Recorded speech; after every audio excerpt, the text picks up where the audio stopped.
Barrister Rubin Farhana মুগ্ধ হয়ে আমার বক্তব্য শুনেন আমি খুব কৃতার্থ হলাম। আমি আরো কৃতার্থ হতাম একটু পরে বলতেছি। গত পরশু দেশের আইন শৃঙ্খলা পরিস্থিতি যেভাবে উন্নত হয়েছে সেটা ডাটা সহ ক্রাইম রিপোর্ট সহ খাতওয়ারি বর্ণনা এখানে দিয়েছিলাম। সম্ভবত আমার ওই মুগ্ধকর বক্তব্যটা আপনি সেদিন হয়তো শুনতে পারেন নাই, হতে পারে। তার মধ্যে ঐতিহাসিকভাবে বিগত 10-15 বছর স্পেশালি 2025-এর রেফারেন্স সহ আমি ডাটাগুলো উল্লেখ করেছিলাম।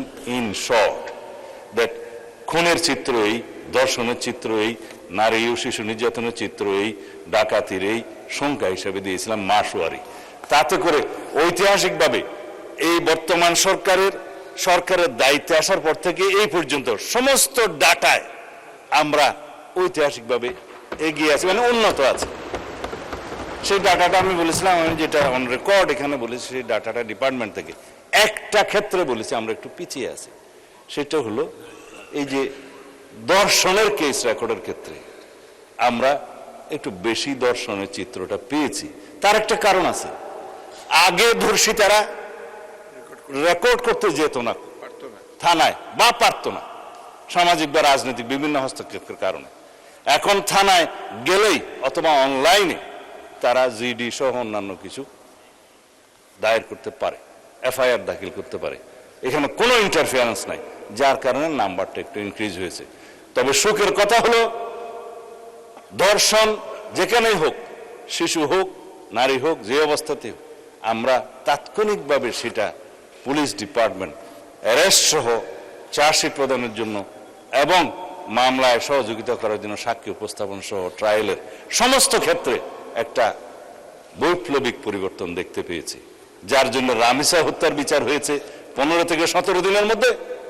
মাননীয় বিরোধী দলের নেতা দাবি করেছিলেন 15 দিনের মধ্যে বিচার করতে হবে, 17 দিনে বিচার হয়েছে। এটা বাংলাদেশের রেকর্ড।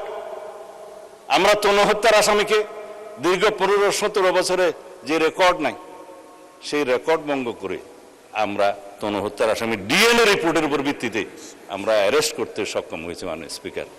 বাকিগুলো আইন শৃঙ্খলা পরিস্থিতি উন্নয়নের ক্ষেত্রে বলতে চাই, চট্টগ্রামের বাকুলিয়া একটা শিশু ধর্ষণের প্রচেষ্টা হয়েছিল, সেটা তাৎক্ষণিকভাবে অ্যারেস্ট হয়েছে এবং সেটাও মামলা চার্জশিট দাখিল করা হয়েছে সম্ভব।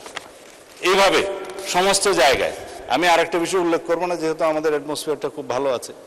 দলমত নির্বিশেষে দলীয় পরিচয়ের ভিত্তিতে এখানে কোনো পুলিশ কোনো অ্যারেস্ট গ্রেপ্তার করা হয় না, করছে না।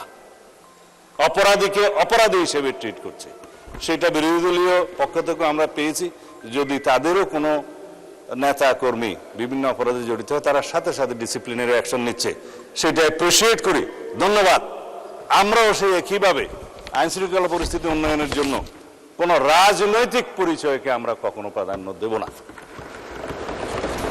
সুতরাং এই একটা ক্ষেত্র ব্যতীত বাকি সমস্ত ক্ষেত্রে আমরা বৈপ্লবিক পরিবর্তন না আনলেও দৃশ্যমান পরিবর্তন আনতে সক্ষম হয়েছে। মাননীয় স্পিকার, আইন শৃঙ্খলা পরিস্থিতি উন্নয়নের জন্য যেটা আমরা 2টা আইন এনেছি, যেটা মাদকের ভয়াল থাবা থেকে আমাদের এই জাতিকে রক্ষা করতে হবে, জুয়ার প্রতিরোধ গতি থেকে এই জাতিকে থামাতে হবে, আমাদের যুব সমাজকে রক্ষা করতে হবে।